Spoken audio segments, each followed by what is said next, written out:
Well, good evening, my friends. As a fly flies right in front of my face. Well, I'm here to make another video. This evening, I had the intention of making a couple different videos, totally unrelated to one another. One of them was about, I don't know, basically some idea about, larger ideas about, how we can lead happier lives and all this other cheesy shit without trying to sell you a course on miracles. Um, but I definitely don't, saying that actually, there is a book called Course on Miracles, and that's not what I was referring to. I haven't read that, but I'm talking about gurus who sell you a bunch of bullshit and false hope. And as you all know, if you're subscribers, I'm very opposed to that kind of crap. But I feel the same way about herbalists. I feel the same way about doctors, about pharmacists, about the pharmaceutical industry, but also the kratom industry, which is what I wanted to talk about a little bit tonight. I'm always reluctant to talk about herbs, kratom, cannabis, things like that. And I'm going to tell you why right away. Before I do, I have to say that this video is not intended to help anyone diagnose anyone's conditions, as they would say on a bottle, not intended to diagnose, cure, or prevent any disease. And none of the advice or ideas that I give you in this video should be utilized in any way whatsoever. Consider it a Disney tale. No, not Disney. That would be copyrighted. Consider it a fairy tale. Because I've had a YouTube channel for about 10 years, and about 5 years ago, no, well, it was much longer than that. 5 years ago, 6 years ago, I started my kratom business. Before that, I had been talking about kratom for several years, and I was very fascinated by this plant. It's something I discovered during a time when I had to quit using cannabis for probation, and coincidentally, I had to quit cannabis because I got busted with mushrooms, and then I found kratom. And kratom was the only other plant that I ever found that compared to cannabis in its efficacy and usefulness. And over the years, there's been a lot of controversy around it. Back in 2015, we had the DEA come for kratom and decide to declare it a Schedule 1 substance. I'm going to take my sandals off here. And we fought against it. And in the meantime, YouTube had started taking its stance against certain drug channels, if you will. Now, any of you who are into psychedelics, probably, if you're a YouTuber, you definitely know Psyched Substance. And he is, God, what's his name? Adam. He is from Canada, I believe.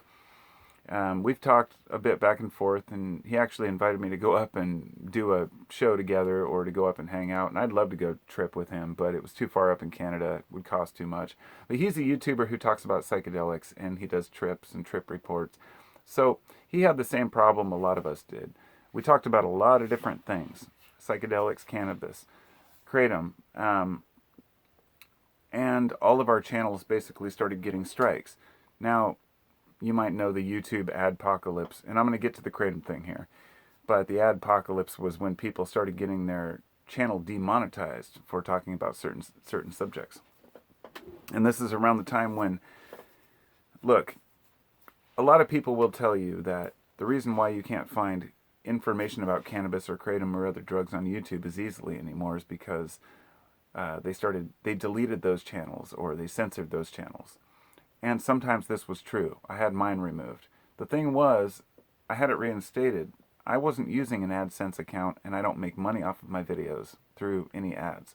Therefore, I can talk about whatever I want as long as it's not breaking the rules of YouTube. A lot of these people, their whole channel was based around money and ads. So if they couldn't make the ads, they just dropped their channel and they moved somewhere else, which is understandable. But for me, I felt that drug information and awareness was more important than worrying about a copyright strike. So I continued, and then I would get my channel deleted again, or get a strike against my channel. Now that my channel is in good standing, I'd like to talk about kratom and cannabis again a little bit.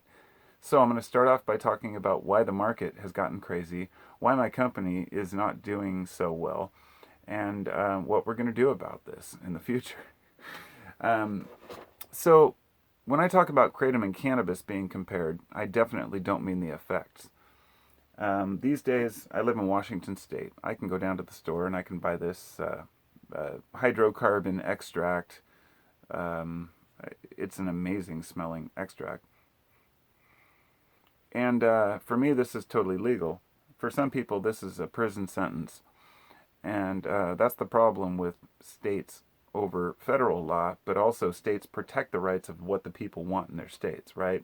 So if you live in Kentucky and you're still getting imprisoned for a joint, then maybe change the laws there or move to another state, right?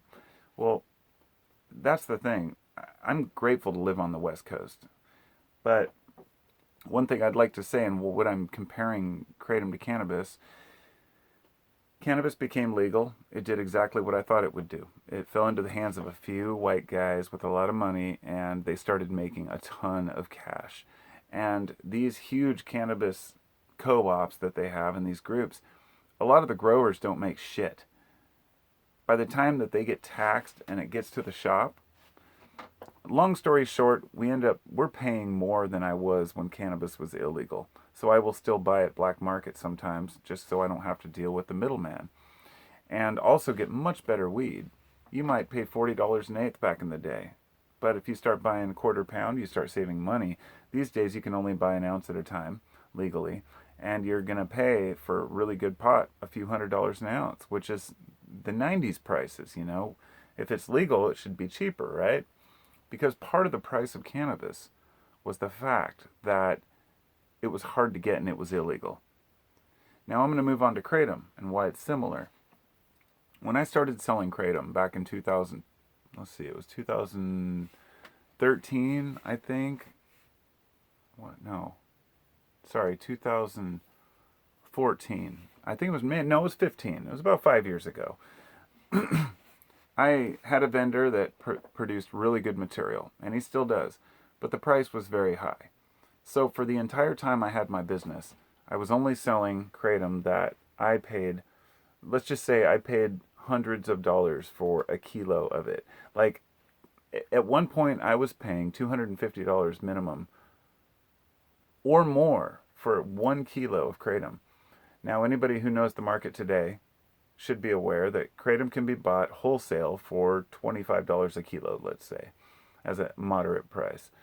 So what guys are buying when they buy 1,000 pounds is they're buying it for about 25 bucks a kilo, and they're turning it around and selling it to you for a lot more. Naturally, there's going to be a markup in the market, which is understandable. But I felt like at one point I could at least sell to the niche market of people who wanted kratom that was a little bit better and who asked me specifically to stay with that vendor and get more good quality. As the DEA crept in, credit agencies, different credit cards, bank accounts, different, Visa, MasterCard, none of these would work with kratom vendors.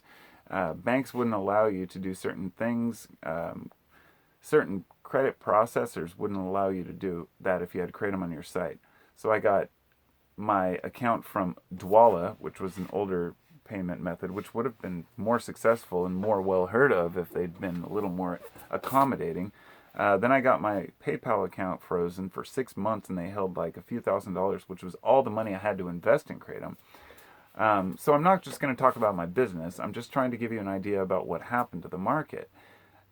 After a while, I decided I have to compete with the other kratom vendors. So I started buying from, not overseas, because that's risky for me. I bought from a US vendor that did testing. And I was still paying, at this point, people are importing tons at a time. And these guys brag about having 30,000 pounds in their warehouse. I avoid those guys. I always have. The opposite side of that is my vendor who would tell me, sorry, I can only get like 50 kilos of this at a time. I can only sell it by the kilo or by the quarter kilo, and I won't sell anything bigger. To me, I guess it comes down to that. There's a word for it, a term I'm searching for. It's when there's not a lot of something, then everybody wants it, right? And a couple of years ago, I was selling a strain called Potent Indo, which was my favorite kratom strain. Very heavy hitting.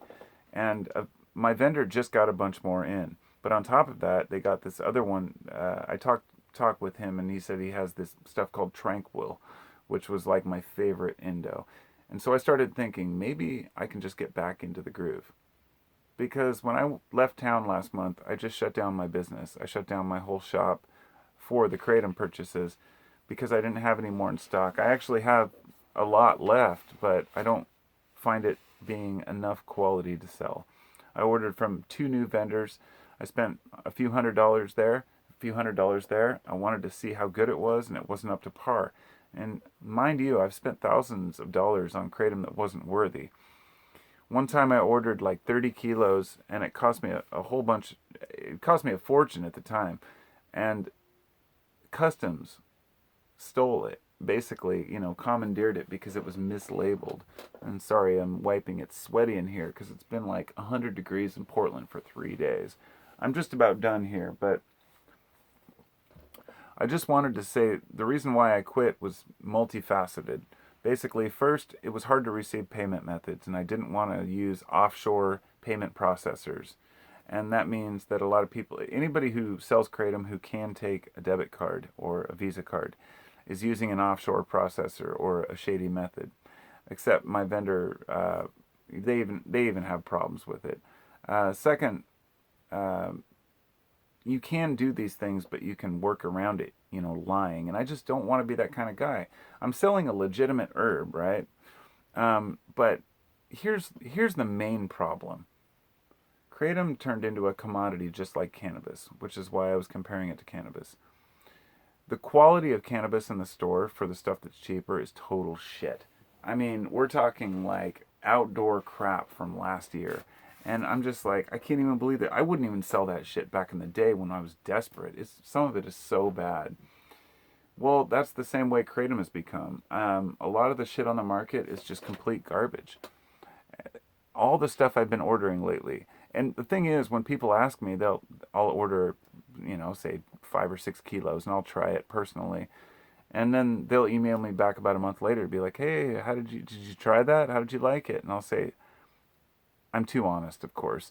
I'm not going to be like, oh, it was great, I'll get some soon. I always say my honest feelings, which is usually, it's all right for the price, but I'm looking for something stronger. I'm looking for something that's like 1.8 to 2.0% mitragynine. And sometimes they get offended. Usually they understand.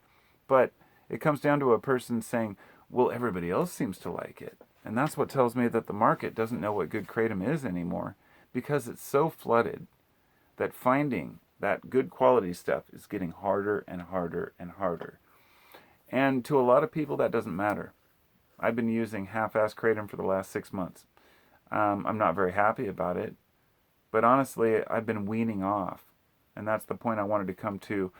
For a lot of people who have said, Kratom is one of those things where you just can never stop and you'll keep taking more. It's so addictive. It can be for some people, like anything. But what I've found is that it depends on your life circumstance.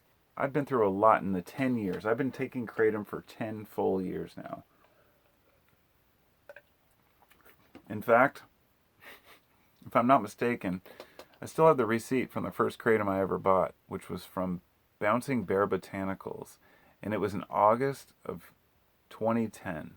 So yeah, it's been exactly 10 years. And instead of using more and more, there was a time when I was taking like 3 tablespoons a day, which is like 20 grams or so, maybe 18 grams. And I've weaned down to taking much less than that, or at least of lesser quality. There were times when I was taking really strong leaf and a lot when I was working in carpentry, and then my sciatica was so bad that I had no choice but to take Kratom. It was like the godsend, and it really helped me through that time. It's not for everyone. It can be addictive, but what I said to people when they said, oh, I suffered for a month after I stopped taking Kratom, I say, well, how many years did it help you for? Was it helping you through your work? I'm going to turn on this fan now because I'm so hot that I'd rather have a little noise in the background, and I'm almost done here, so I hope it's not too disturbing to the video. But that's honesty, man. It's freaking hot. So anyway, my thing about cannabis and Kratom is they've helped me immensely, and they're both plants. between kratom cannabis and mushrooms, which are very rarely used by me, very rarely, I've had a lot of great experiences, and they've helped me through some hard times. It's all about moderation and respect. I like plants, I like gardening, I like growing. I have this carrot here, check this out. I had to put it in water to make sure it didn't dry out, but I retransplanted it, and it ended up with like 5 legs on it. I was thinking about the ginger roots in Japan that they'll pay so much money for if they're in certain shapes. And I thought, you could manipulate those, make them your own way. Back here I've got a big ass sage plant. Speaking of cannabis, I just found this when I was cleaning my garage, and this is K2, which is Crystallica. It's a strain of cannabis. I didn't write the year on it. It's K2B, so I'm guessing it was probably the second strain that I grew. I used to make my own seeds, or breed my own cannabis seeds on my own time, and this was one of the crossbreeds I made. And this must be at least 7 years, wow, 6 years old, cannabis in a jar. I'm gonna open it for y'all, because I haven't checked it out yet.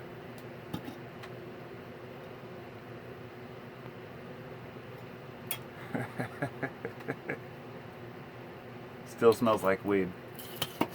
You know, tell you a story. My friend Scoey and I were cleaning out his Datsun 280Z. It was a 1978 280Z. It was all repainted purple, and we were scrubbing it out, and I think he was doing like recarpeting or something.